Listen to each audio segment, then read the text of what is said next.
welcome back. No, too loud. Too loud. It's too loud. Hello, and welcome back to Review the Brew with me, Joe Brew, the only show where low ABV brews get drunk on camera and reviewed. The only one that exists, ever. No one else has had this idea, no one else has ever drunk beer before and on camera tasted it. Forget Jilly, whatever her name is. What was her name? Jilly from Food and Drink in the 90s. And what was the other guy? Anyway, that woman who used to drink, those weren't low ABV brews. Jilly was drinking proper wines. This is a whole different kettle of fish. You're already wondering, what kind of show is it today? Well, you can see over there, you got a little Christmas thing over there, a little Christmas thing. Maybe I'm trying something Christmassy. I'm not. I'm trying something else entirely. Here's a clue. I'm not using the Big Ben glass. That's a good name for it. The Big Ben glass. I'm using this sort of standard pint glass. Now, what would look good in one of them? What would suit one of them? What I'm doing today is I'm going to be looking back at something that I've tried before once. I tried it before once and I didn't think it was that nice. So I thought, why not give it another go? I was down at the Tesco, the big Tesco. It's funny that we call it a big Tesco, isn't it? Sleigh bells. Funny that we call it a big Tesco. So I wonder why they don't call it, the big Walmart in America. They don't call it the big, Costco. Because all of them are big over there. You don't get a little one. Tesco didn't make it in America, which makes me pleased. I was in the big Tesco. I'd just been to identify someone in an identity parade. It wasn't live. It was nothing like Brooklyn Nine-Nine, apart from the fact it was number 5. It was absolutely nothing like that. So it was just a little video that you watch twice and then you pick who the person is. And on the way back, pop to the big Tesco to see if there was any delicious drinks to be had. And I tell you what, there was quite a few. I actually drank a higher than 4%, 4.2% brew on the way home. A proper job, it was called, but that's a story for another time. This is what we're trying today. We're reappraising Murphy's. I've had Murphy's before, I didn't think much of it, so when I saw that, I thought, now's its chance. You gotta live up to your Irish name, Murphy's. I love things like this because Murphy's are so confident, as confident as good, so confident are they, that there is no, so we usually get a bit of bump, a bit of blurb about what it is. We just got ingredients. Water, malted barley and barley, hops, hop extract and nitrogen. That's it. Very simple recipe. This can contains a pressurized insert. Do not tamper. 440 mils. Looks bigger because obviously it's got the widget inside.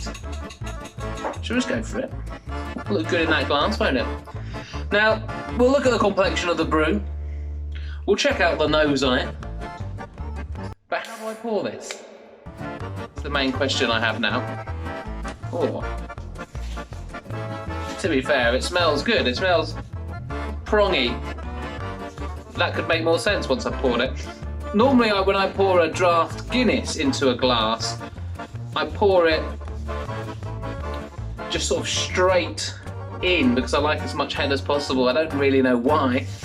But I think to give this a chance, we'll sort of partially do that. And we'll partially tilt the glass. Here we go. There we go. We'll let that settle as well. Now bear in mind that Guinness is tip top. Mackeson's another favourite of mine. So I'm thinking that, of course, Murphy's is going to be a taste sensation. But when I had it before in a pub garden, that was must have been towards the beginning of this lockdown. I had it in a pub garden. Not towards the beginning of this lockdown. At the previous lockdown, when we were just coming out of it, I had a Murphy's. And I think I could have been disappointed then because it wasn't a Guinness. And I was going there and I was going, oh, you know, the thing you can't have in a can is Guinness. And I was really expecting that taste to hit me. And I think I hadn't eaten very much that day. So I also got that sort of uneasy, buzzy drunkenness that you get of one beer. Well, anyway, I mean, it looks good. The crema seems quite thick, if that's indeed what it's called. Give it a smell. Oh, sorry, if you can hear any noises in the background, that is, what is that? You're grating a carrot. Because we're having beef au vin, is that right? What is it called? Beef bourguignon for dinner. And I hope it doesn't taste boggin. Okay, it might taste boggin.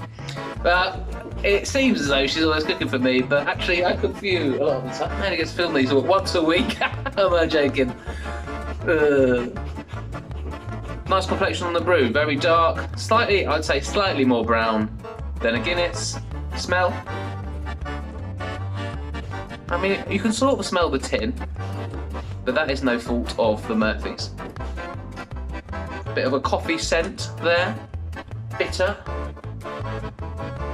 Oh, I can smell some of the alcohol in there. Let's give it a taste.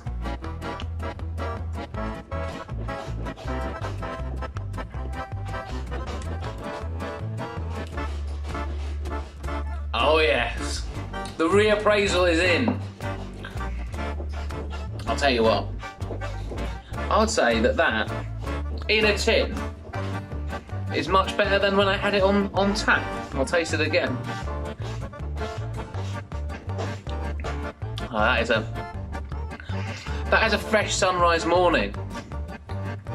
I haven't chilled this, but it is a fresh, dewy sunrise morning camping, and you want something not too strong to take the edge off, because you're at a festival probably. Does it taste like a festival? Let me check.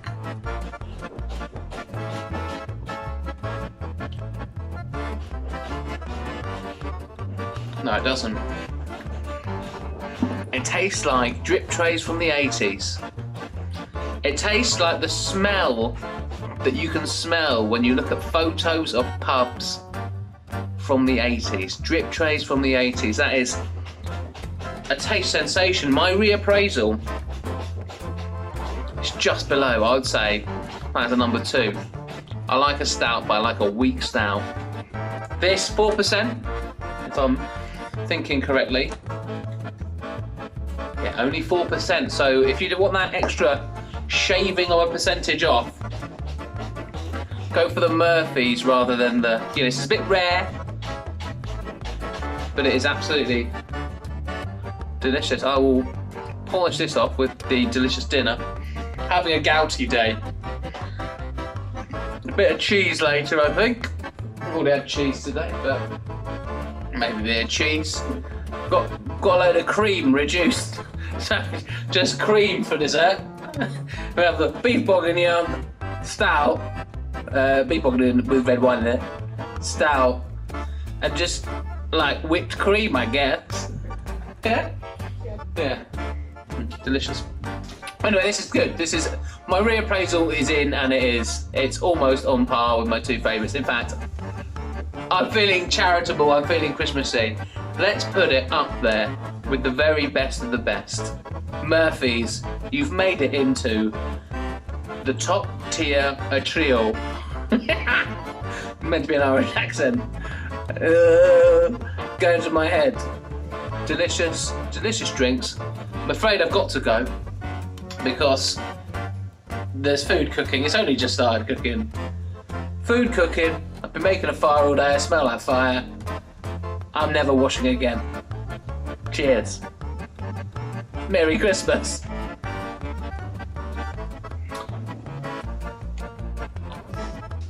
Forgot to mention that normally I have Guinness with a spot of black, and I think this is a good analogue for Guinness.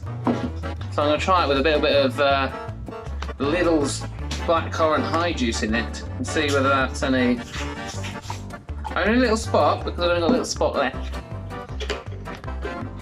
I only like a little spot in it anyway. And we'll give that a little swoozle.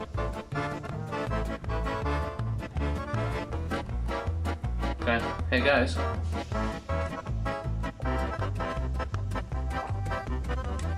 Oh yeah. That's my kind of music. Hit it.